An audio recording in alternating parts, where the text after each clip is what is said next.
Hello बच्चों, मैं परवीन डागर आज फिर आपके सामने आ गई हूँ एक नया विषय नया टॉपिक लेकर जो है विराम चिन्ह। विराम चिन्ह आप लोग सभी पढ़ते हैं और विराम चिन्ह का हमारे जीवन में हमारी भाषा में बहुत महत्व है। विराम चिन्ह की बात करें तो अगर विराम चिन्ह सही जगह पर नहीं लगाया जाए तो वह वाक्य के अर्थ का अनर्थ कर देता है। जैसे रुको मत मारो, रुको मत मारो या तो रुक जाओ, मारो, दोनों तरह से आप देखना एक छोटे से विराम चिन्ह से कितना अंतर आ जाता है वाक्य पर। चलिए विराम चिन्ह पढ़ते हैं।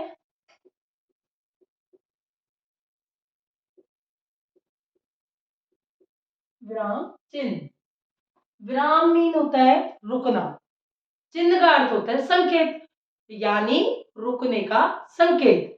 अब रुकने का संकेत कैसे? भाषा में अगर रुकने का संकेत ना दिया जाए तो वह कोई भी अर्थ वाक्य बना सकता है, कोई भी अर्थ दे सकता है। जैसे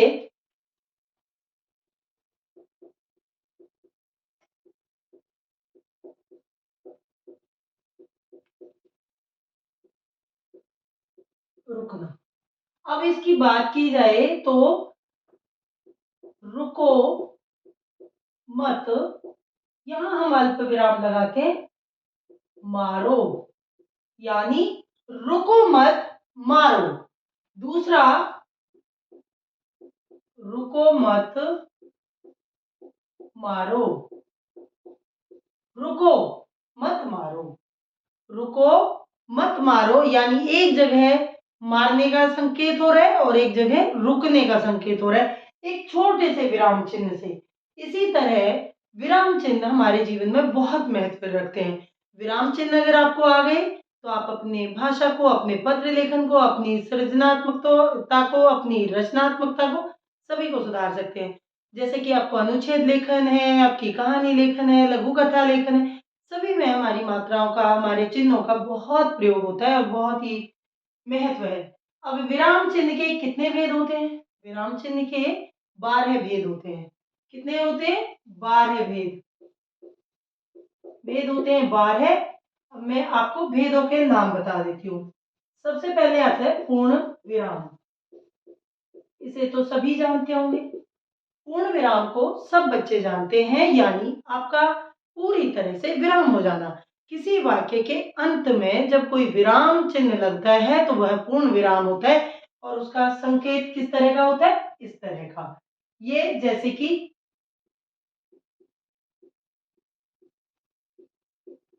दादी घर जा रही है, इस तरह से। ये हो गया पूरा सेंटेंस, पूरा वाक्य और उसके बाद हो गया विराम चिन्ह। चलिए ऐसे ही अल्प विराम, अल्प विराम से इतना तो समझ आ रहा होगा कि अल्प मीन कम, विराम मीन रुकना, यानी पूर्ण विराम से 1/4, एक चौथाई रुकने के विराम को हम अल्प विराम कहते हैं, जिसका चिन्ह हम इस तरह से लगाते हैं, जिसे हम कॉमा बोलते हैं। अंग्रेजी में हम क्या बोलते हैं? कॉमा। अब इसका कई जगह प्रयोग होता है, जैसे कि एक तरह के शब्दों में, जैसे सेब, केला, संतरा, अमरूद, वहां जब एक तरह के शब्द आएंगे तो वहां हम अल्प विराम लगाते जाते हैं। ऐसे ही किसी को संबोधित करने में, बच्चों इधर जाओ, बच्चों इधर आओ, इस तरह से बच्चों के बाद संबोधित करने में आएगा, जैसे कि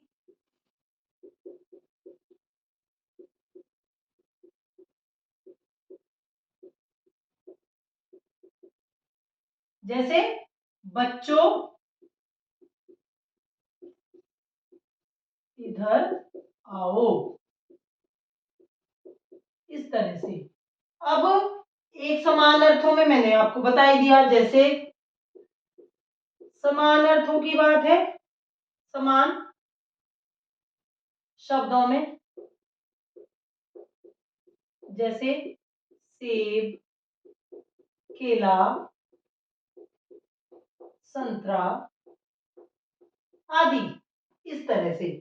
और यह उद्धरण से पहले भी, उद्धरण चिन्ह जहां आता है उससे पहले भी इसका प्रयोग होता है, जैसे अध्यापक ने कहा या सुभाष चंद्र बोस ने कहा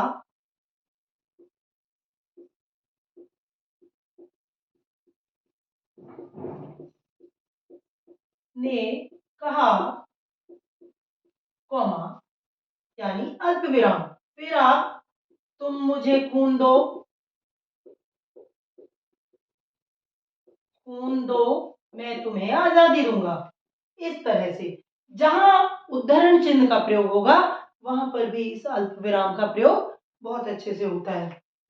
आगे जहां समुच्चय बोधक शब्द आते हैं, एक तो संबोधन में, समान शब्दों में और उद्धरण से पहले,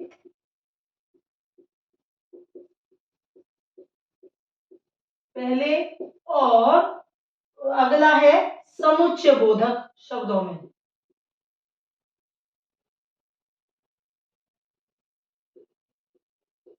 समुच्चय बोधक शब्दों से मैं, जैसे कि हम जल्दी आ जाते,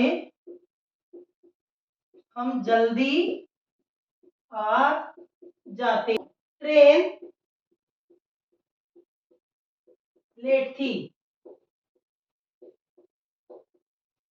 इस तरह से। चलिए समुच्चय बोधक शब्दों में और ये लगाया जाता है, जैसे हम जल्दी आ जाते। अब यहाँ पर परंतु ट्रेन लेट थी।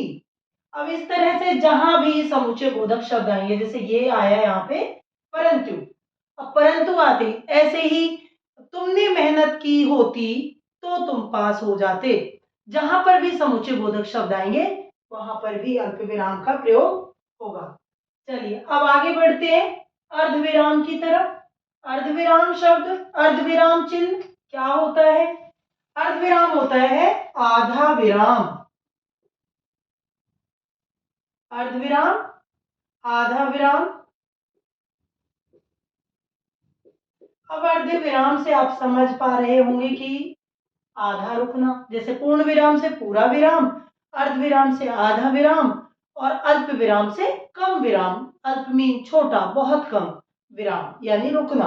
अर्धविराम का अर्थ है इस चिन्ह का प्रयोग वाक्य में इस उस समय होता है जब अल्प विराम में मतलब अल्प विराम से थोड़ा ज्यादा रुकना होता है और पूर्ण विराम से थोड़ा कम रुकना होता है। जैसे ये कहाँ लगाया जाता है वो हमें ध्यान देने की जरूरत है। ये लगाया जाता है वाक्यों के बीच में, जहां पर जैसे मैंने उसे डांटा ही नहीं। अब इसका पहले चिन्ह बता देती हूँ, चिन्ह किस तरह का होगा, ऐसे और ऊपर बिंदु। अब इसे कैसे करेंगे, मैंने उसे डांटा ही नहीं, नहीं अल्प विराम, समझाया भी